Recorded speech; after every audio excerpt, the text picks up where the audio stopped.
delivering care during the COVID pandemic, which is something that we are all very familiar with, particularly as most of us are in managerial roles as well as our clinical day-to-day jobs. The presentation is going to be by a good friend of mine and a good friend of BOFAS's, Callum Clark, who is the Orthopaedic Director in Wexham Park Hospital, as well as being a foot and ankle surgeon and drummer in a lesser known band. If you've got any questions, please put them on the Q&A box and we'll try and get those answered, because there will be 15 minutes for questions at the end of Callum's talk. Tomorrow, you'll all get an email if you've registered, and the email will basically have a feedback form on. So if you complete the feedback form, then we can get a CPD certificate out to you. And if you do have any ideas or any suggestions for further talks, then please put them on that, and then we can consider those moving forward. So without further ado, I am proud to introduce Mr. Callum Clark. So over to you, Callum. Thank you. Great, thanks, Howard. Now let me just share my screen and we'll get started. Great, Howard, just let me know if you can see that okay. Yeah, that's good. That's good. Right. Yeah, well, as Howard said, it's been such a strange year, hasn't it, that this is not going to be a clinical talk. I'm a foot and ankle surgeon, and there's lots of things I'd like to talk about from a clinical perspective. But really, what's preoccupied me in my other role in my trust in the last year has been this, really, how to deliver care in this weird, strange year that we've had. Let me just there you go. My trust, just by means of sort of setting the scene, is called Frimley Health. It's just to the west of London. It stretches from sort of Hampshire up to Buckinghamshire, as you can see. There are 2 acute hospitals, Wexham Park and Frimley Park, and 1 elective treatment centre, and we serve a population of just short of 1 million. And during the pandemic, we were sort of following just behind London, really, with the COVID situation in terms of the numbers and the severity, and that was the situation in the first wave. If I just put this up, that was the sort of second wave, and we were absolutely clobbered in the second wave with COVID, just as London was, in a sort of spiky fashion. I think the West Midlands probably saw the most COVID during the year, because they didn't really have much of a trough, but we had these horrible spikes, and the second wave really took us all a bit by surprise, which is going to be one of the things I'm going to touch upon. And really, you know, we had well over 5,000 patients as inpatients during this last year with COVID in our trust. Over 250 on ITU, 50 people transferred out of ITU to other ITUs because we were overflowing. We had the record for the longest transfer from Surrey to Newcastle, which is a dubious honour. And really, when I sort of think about how to talk about this and sort of reflect on it all, there's sort of 3 themes really. There's the challenge of delivering emergency versus elective care. There's the different scenario in the peaks or the surges and the troughs or the recoveries. Obviously, we're in the second kind of recovery now. And there's also the comparisons between the first and the second waves. So this is going to be a talk a little bit about that. I'm not really going to talk in any detail about sort of clinical things from a foot and ankle perspective. So just to come on to the first wave, first of all then. So there's some key dates that stand out in my mind. So the 11th of March was when we had our first inpatient with COVID at our trust. The 12th of March was when I went on an ill-timed ski trip with my mates. And the 16th was when I returned.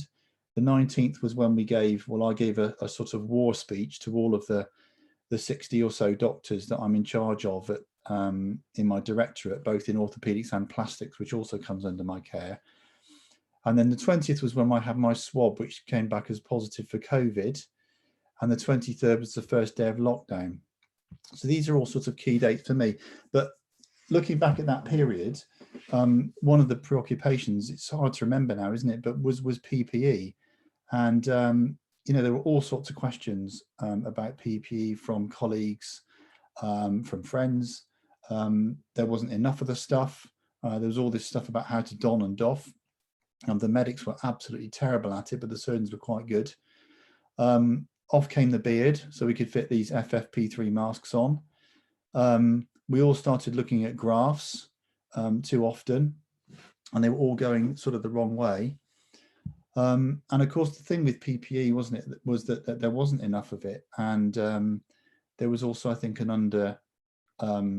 underappreciation of the asymptomatic spread, and really the sort of aerosol spread as well, and the ease of generating aerosols, such that we didn't really start wearing masks in hospitals until the end of the first wave. Too late, really.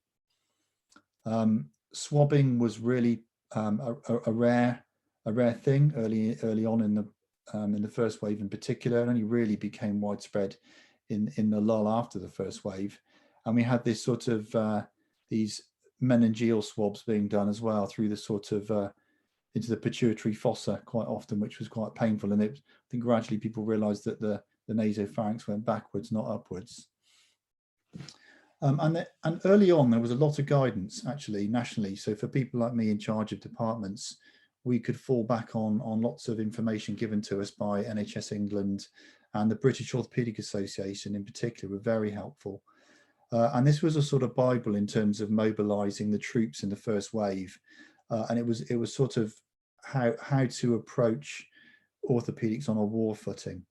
So this was sort of how we all, I think, around the country reorganised our departments very, very quickly. I mean, this was in the space of a few days in our case that we changed all our rotas.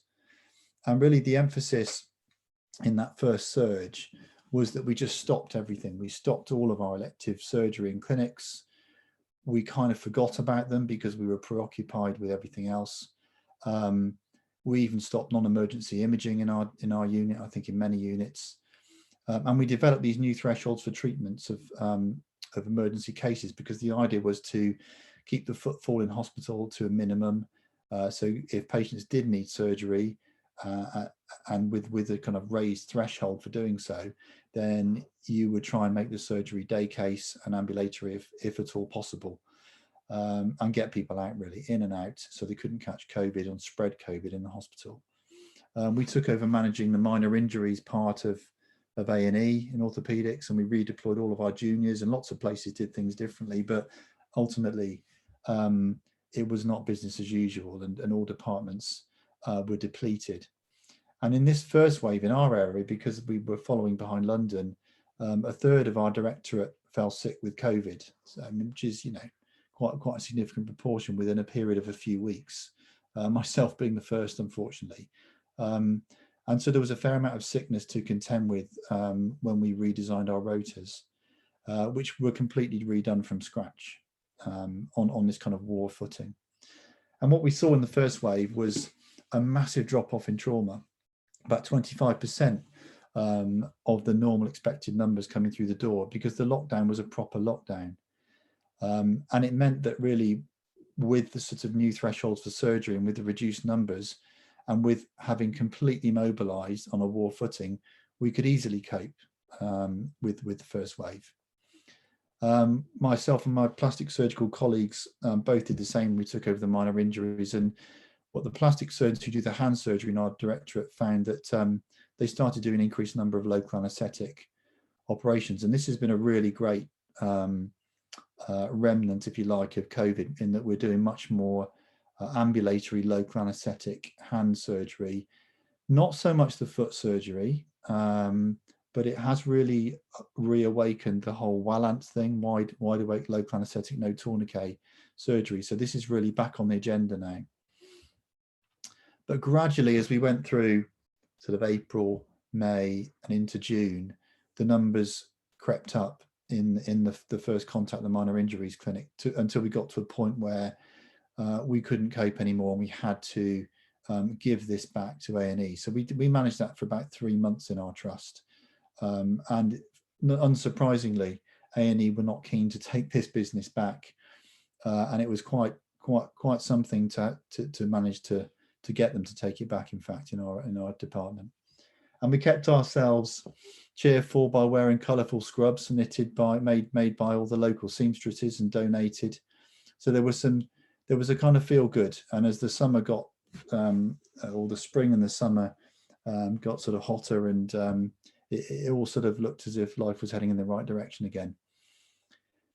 we kind of forgot about elective outpatients. We switched everything off, and it was all very easy to switch things off. It was really our physios and our APPs who kept our elective outpatients ticking over. Everybody was given a kind of open appointment arrangement and was told they would be contacted again. And it was a gradual realization, really, that these patients were absolutely huge in number. And as virtual access came online a little bit more, and we could contact patients from home, even some of my colleagues who were shielding at home were able to take part in more and more telephone clinics. But really, we wouldn't have survived this if it wasn't for the likes of you guys and the APPs and other subspecialties. And it was then that we started to think about re-switching on elective surgery, which couldn't come quick enough for the trainees and the surgeons. But the anaesthetists obviously were a little bit tired. And the first challenge in this regard was that there was no guidance. The guidance just dried up. And we were all sort of scratching around how to do this. And there was no real sort of steer from any of these national bodies. The only thing we had to go on was this new prioritisation system that came out from the Royal College, which was a completely novel approach to waiting lists, but I think will persist and has persisted certainly through this year. And so at least remnants or concepts that have come out of this, I think will remain in the long run, i.e. you don't manage your waiting list purely on a waiting time target basis, but you manage it on a clinical urgency basis. And of course, this was needed because we only had a few theatres coming back online. We had multiple different specialties all claiming that their cases warranted surgery more than the other specialties. So there was a lot of work started to go into prioritising waiting lists. And from an orthopaedic point of view, it would be nice to have most of it as orange category 2, which is more urgent than category 3, and category 4 being operations that can be done safely more than 3 months' time. But actually, this is what it looked like in our trust. It was about 80% category 4 in orthopaedics, and in foot and ankle, it was even more elective. This will change obviously from trust to trust with the kind of case mix, but really, there in foot and ankle there aren't many things that fall within category 2 or category 3. And then we had to think of patients' comorbidities because, of course, there was a risk associated with coming into hospital. So the whole process of deciding who could have their operation and when became really complicated. And I think, like many trusts, we formed a prioritisation committee, which I was the orthopaedic representative on and have chaired since, and remain on this committee, which has had to continue running on a regular basis throughout the whole year in order to decide who gets their operation, which theatres get allocated to which specialties, and so on. And then came the sort of call to arms officially, finally, some guidance on getting going again and some timings and when we were expected to do it.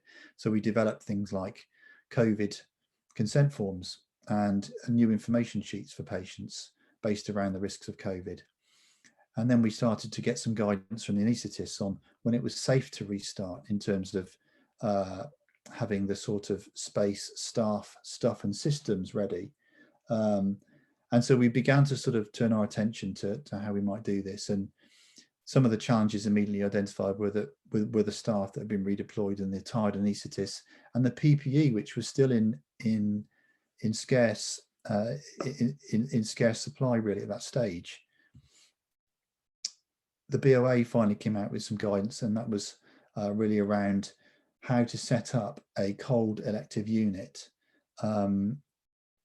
ideally a gold elective unit which had the perceived lowest risk of COVID, a bronze unit being a hospital where there were COVID patients in different parts of the hospital as the patients on the clean, so-called, in our trust, the green pathway.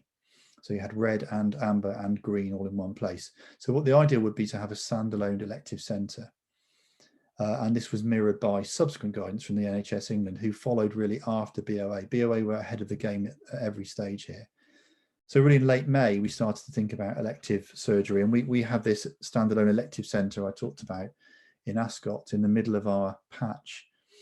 But it was then, do you mind if we share your orthopaedic ward with the general surgeons?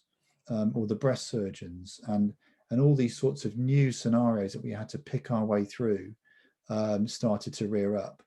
So, you know, to say it was a logistical challenge is an understatement, I think, but this is something that was happening all around the country at different stages depending on the COVID incidence.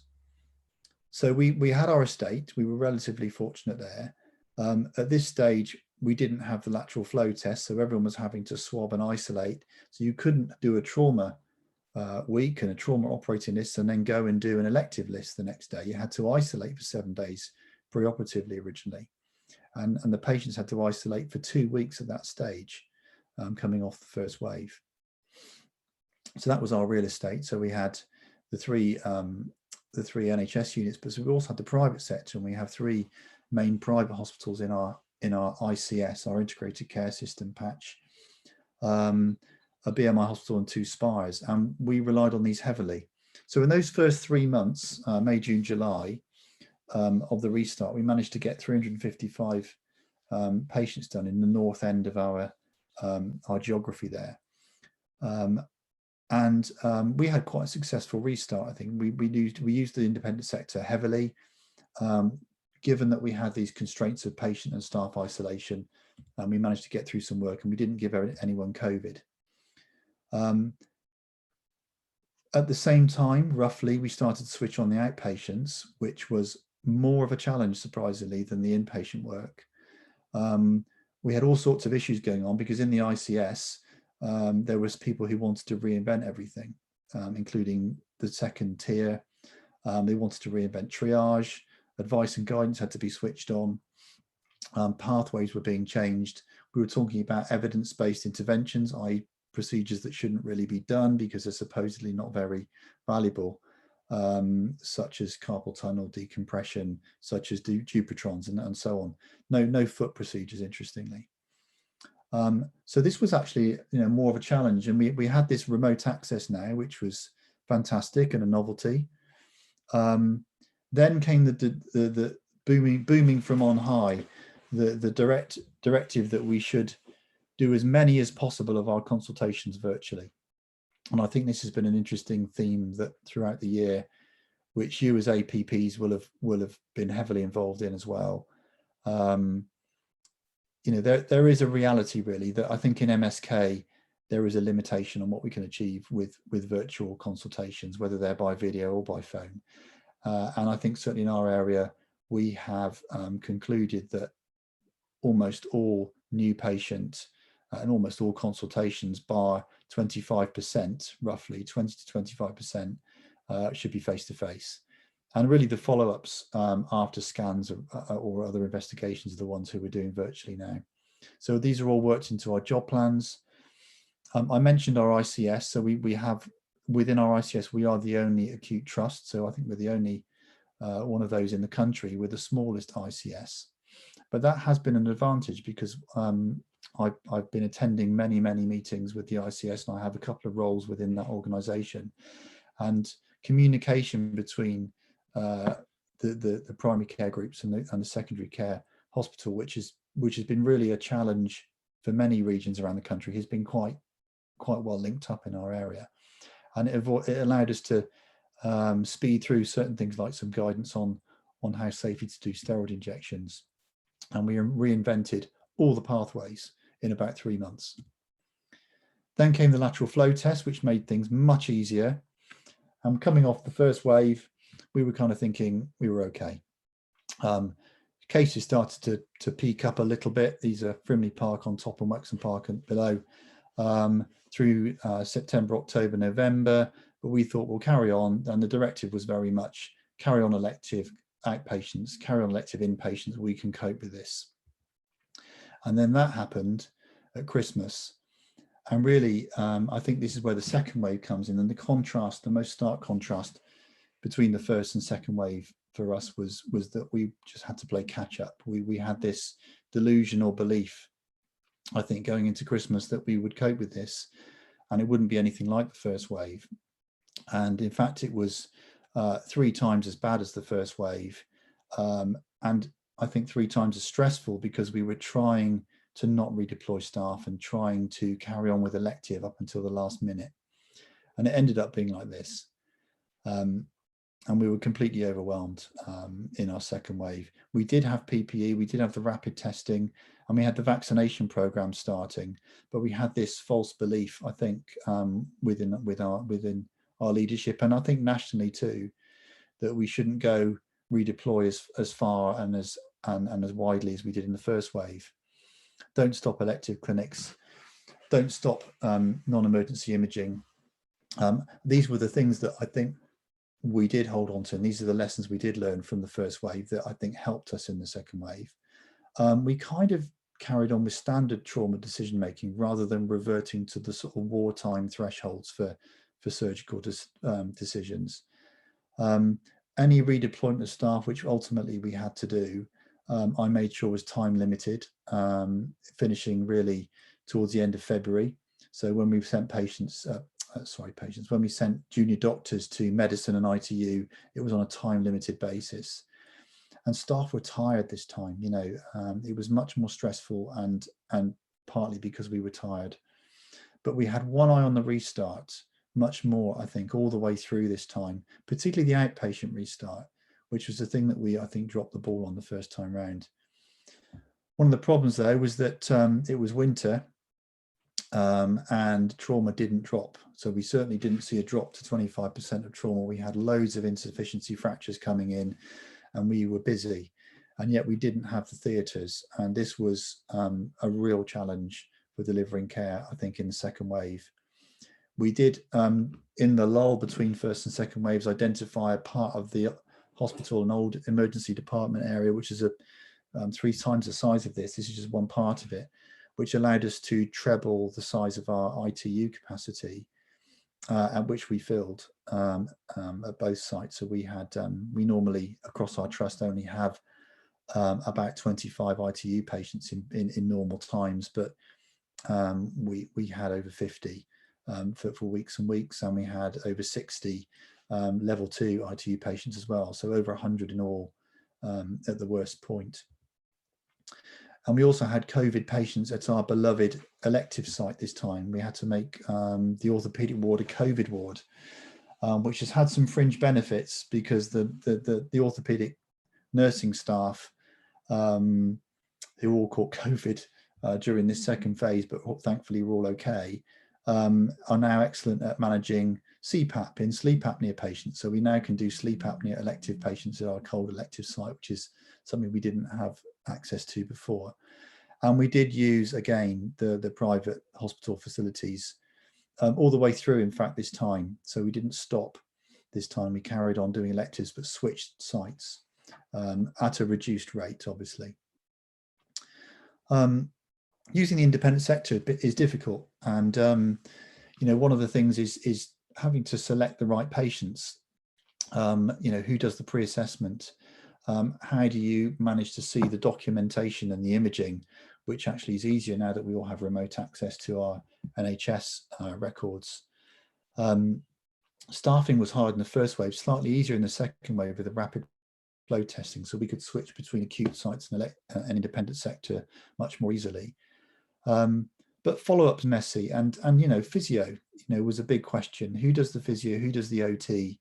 How do you convey the message of who was done on an operating list in the independent sector to the NHS physios? What's the pathway for that?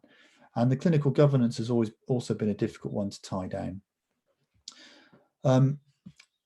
Throughout all of this, one little chink of light and sanity was the British Orthopaedic Directors Society, which, when you are in my position and feeling quite lonely and making some quite important decisions, it's great to talk to 100 like-minded colleagues on a Zoom meeting every week, and to have a WhatsApp group pinging, you know, all day, every day, with all of the things that are troubling you, and finding out that, in fact, they're all troubling everybody too.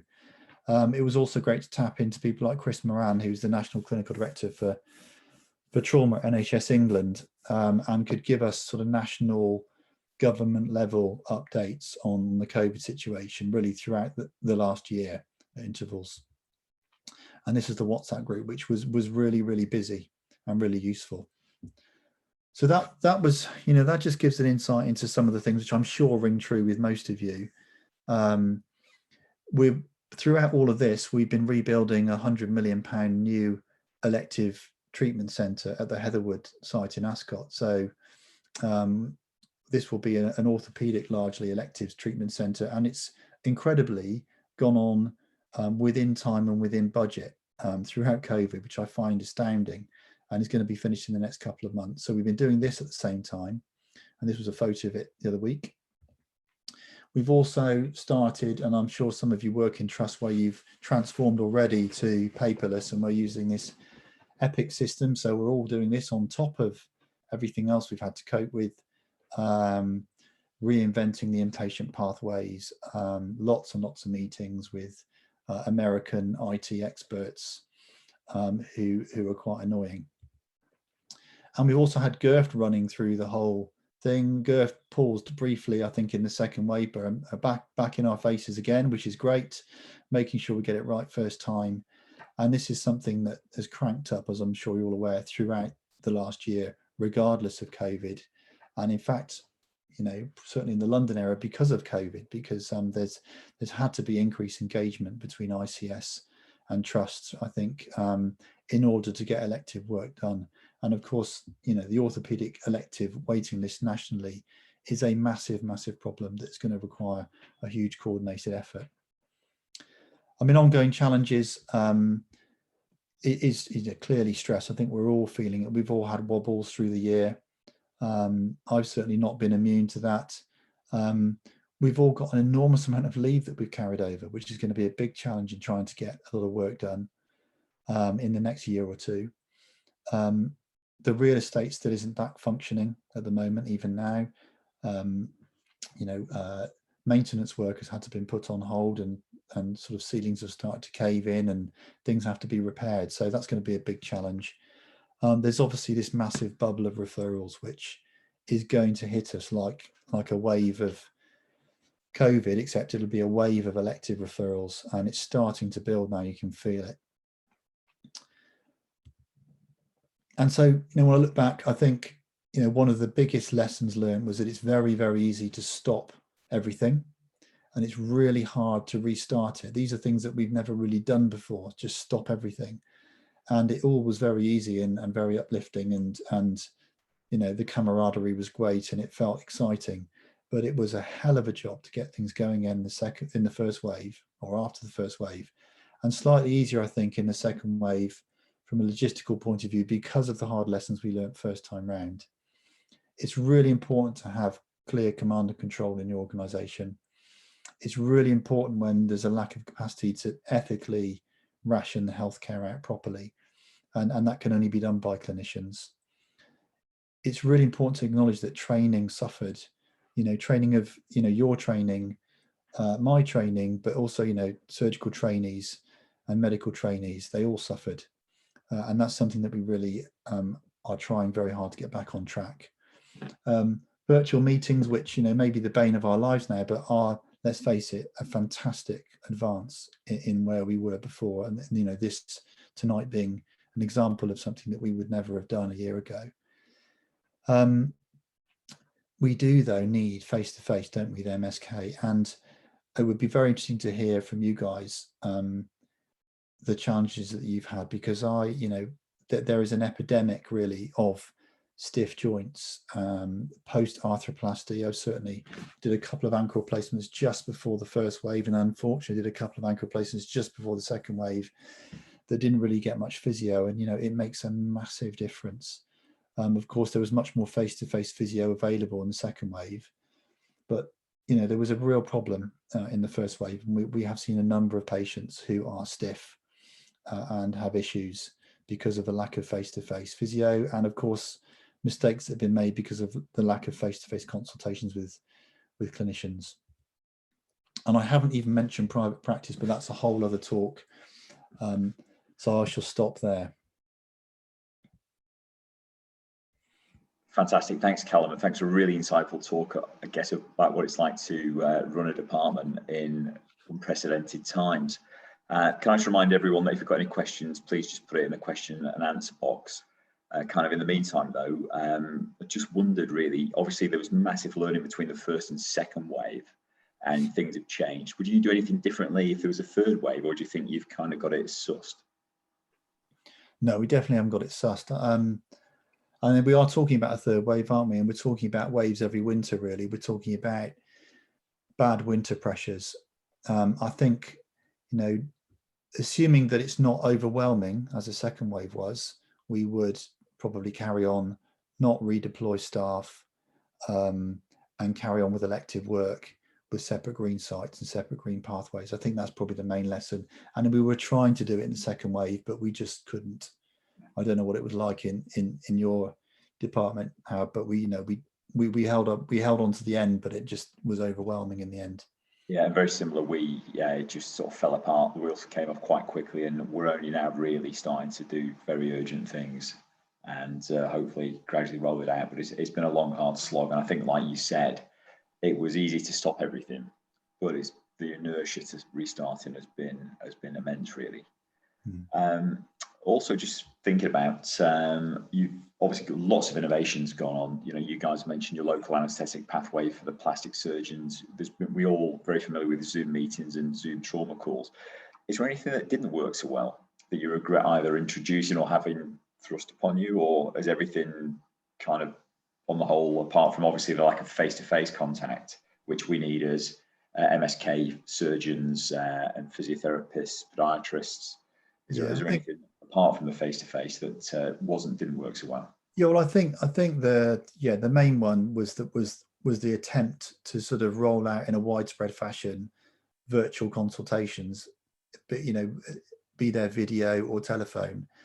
And I think initially there was a belief that video consultations were way better than telephone consultations, and it was possible to assess a patient for the first time over video, and we've all done them, and and I think we've all missed things, and I think that was a lesson that I certainly learned the hard way by missing some things, and I think I know that we all feel very strongly that you can't assess a patient anyway other than face to face for the first time. So I think that's not worth trying again. Definitely not. And I think also the degree of so Teams meetings and Zoom meetings are easier than real meetings, right? But there are too many of them, and Teams on your phone never stops pinging, and I think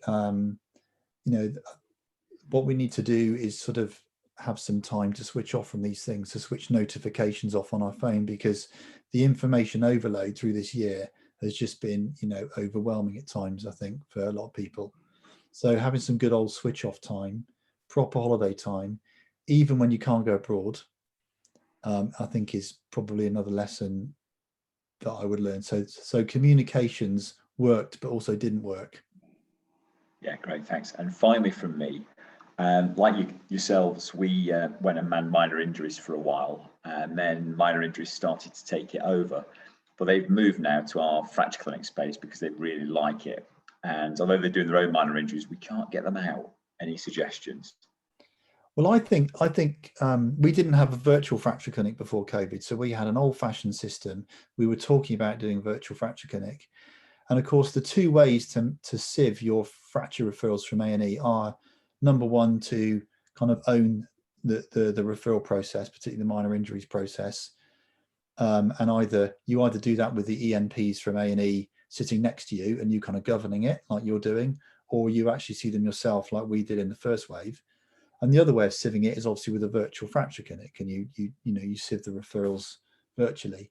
And we did both, and I kind of think that the way that you're running at the moment with emergency nurse practitioners in rooms next to you in your fracture clinic, able to sort of pop in and ask a question, is a good way of doing it.